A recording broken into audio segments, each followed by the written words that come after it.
1%, Dios. ¿Cómo andás, Luis? ¿Cómo les va? ¿Cómo Bien. están, Leo, Gaby? Buenas tardes para todos. Sí, y estamos en una fase del año en la que estacionalmente los precios minoristas en conjunto, o su expresión estadística, el índice de precios al consumo, tienen generalmente un fuerte empuje. Veamos, para comenzar a desarrollar esta información, en la primera placa los datos conocidos hoy, divulgados por el Instituto Nacional de Estadísticas. 1% en enero, como decía recién Leo, 2.57 enero-febrero, el bimestre, 7.55 los 12 meses. Los tres datos nos van a dar para apoyarnos en ello y profundizar en este análisis. Nos quedamos por un momento en ese 2.57% y retomamos lo que decíamos hace apenas segundos nada más a propósito de una situación en la cual generalmente, estacionalmente, hay un empuje en el primer bimestre. Veamos la siguiente placa y avanzamos precisamente en esta situación, porque la placa próxima, esta que estamos viendo ahora, nos está mostrando el arranque del año, el primer bimestre comparado de los últimos 6 años. El arranque del año es el momento del ajuste de tarifas, de salarios, de pasividades, muchas veces de contratos. Pueden ser referencias que se asocian solo con enero, pero tienen un efecto arrastre al mes siguiente. No hay en el año generalmente un bimestre con una suba tan importante. Y acá lo comparamos con años anteriores, fíjense ustedes, excepción hecha de 2021, este enero-febrero ha sido el de variación menor de IPC en los últimos 6 años. Vayamos ahora, dejando para atrás esta expresión bimensual, a ver los datos mensuales a propósito de la evolución que nos marca el Instituto Nacional de Estadísticas. ¿Qué hay detrás de ese 1% de alza del IPC? Y allí lo podemos estar observando. Indudablemente el impacto mayor estuvo en legumbres y hortalizas, lo definimos como verduras en términos generales. Hacia el interior de esa división, alimentos y bebidas no alcohólicas, ese es el rubro con más crecimiento, el caso de zanahorias, papas, tomates, con las mayores subas, 15, 20, 25%. Ahí la sequía pudo estar claro, incidiendo. claro, indudablemente que hay un factor estacional fuerte que es la sequía. Después está el caso de la fruta, fíjense ustedes, también sube en forma importante, especialmente cítricos en este caso, limones y naranjas. Cuando hablamos de la división salud, que está ubicado allí también, destacamos ticket de medicamentos, orden de consultas, por ejemplo, para ver médico. En educación hay un componente estacional, se da siempre sobre estas fechas, es el inicio del año lectivo, son ajustes en cuotas en las instituciones privadas a todo nivel. En vivienda la situación es distinta. Allí el impacto principal que vemos es el del supergas. El supergas subió casi un 14% en cuanto a la ponderación que tiene dentro del Instituto Nacional de Estadísticas y termina pegando de esa manera en ese dato que vemos allí en cuanto al conjunto de vivienda. Subió el 1 de febrero, recordemos, mientras los combustibles líquidos no subieron. Por eso no hay un impacto relevante en la división transporte, que es otra a la que le pegan generalmente los combustibles. Solo subió el supergas, pegó en vivienda.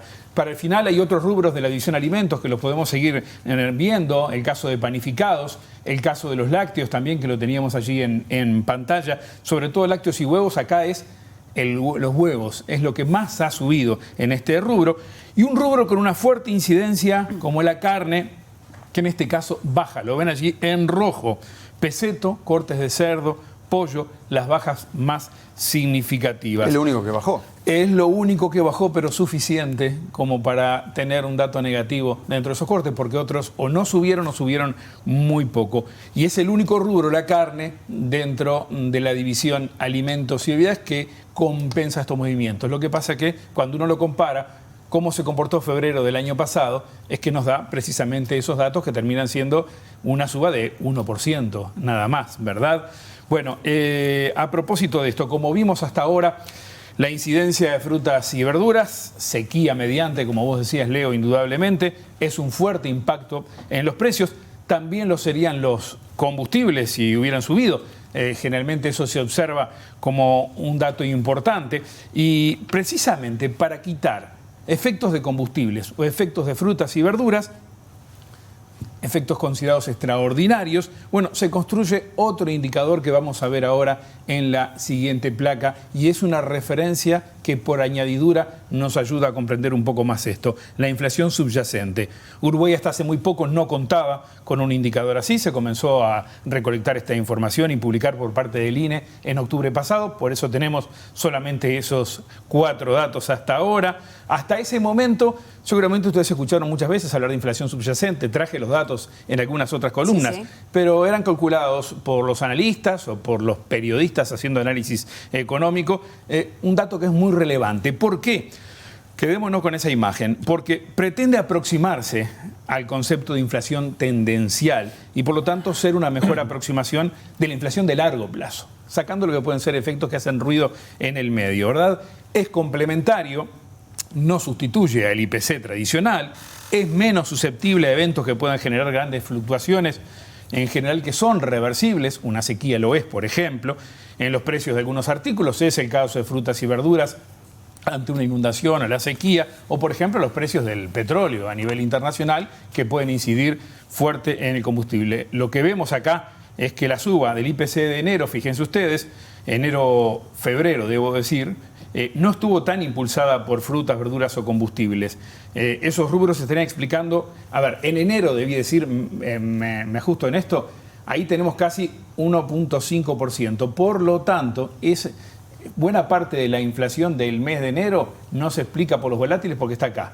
Sin embargo, la mitad de la inflación de febrero, fíjense ustedes, medio punto, se puede explicar por los volátiles, pero también por esos otros precios más enero es donde suben las tarifas ¿verdad? públicas. Ahí está. Y eso no está contemplado entre aquello que se desglosa. Miremos ahora un poco más a largo plazo en la siguiente gráfica, por favor, y ahí podemos estar observando cómo se ha ido comportando mes a mes. Esta gráfica refleja precisamente la inflación acumulada 12 meses, mes a mes. En febrero tenemos el dato, fíjense ustedes, más bajo desde septiembre del año 2021 y viene bajando desde septiembre del año pasado sostenidamente. En septiembre de 2022, fíjense ustedes, la línea superior más oscura es el 10%, los 2 dígitos, rozó en septiembre los 2 dígitos, desde ahí empezó a bajar y aunque está por encima del techo del rango objetivo de la política monetaria, que es del 6%, está en una buena tendencia. Precisamente hablando de objetivos y de metas, la última gráfica, la última placa para hacer referencia en esta columna de hoy. Acá podemos hablar de metas y tendencias. Todo indica que hemos pasado el peor momento en cuanto a presiones inflacionarias, si no surgen otros eventos inesperados que generen alguna situación adversa. Algunos fenómenos pueden haberse superado, la política monetaria contractiva va surtiendo efecto también, todo eso permitiría pensar sobre el cierre 2024 en que la inflación debería ubicarse dentro del rango meta. Ahí vemos las expectativas de los empresarios, por ejemplo, en 8,5 para este año y 8 el siguiente, las de los analistas 7,2 y 6,7 para 2024, siempre ajustando a la baja, la estimación del Ministerio de Economía y Finanzas de 6,7 para este año y de 5,8 dentro de la meta para el cierre del año que viene, y la referencia del techo de meta del Banco Central que está arriba, que es precisamente 6%. Bueno, ¿se podrá cumplir en definitiva con estos objetivos de tratar de llegar sobre el cierre del año próximo 2024 a estar dentro del rango meta? Bueno, eso está por verse. Hay variables sobre las que se puede actuar, pero no se controlan, en definitiva. Y sobre todo también hay una necesidad expresa más de una vez por parte de las autoridades en la necesidad de anclar las expectativas de todos los actores, empresarios, analistas, también el mercado financiero, porque de esa forma que se confíe en que se va hacia ese objetivo va a llevar a que todo el mundo proyecte una inflación más adelante que sea más baja. Bueno, pero todo eso lo dirá el tiempo. Muy bien, gracias Luis. A ustedes.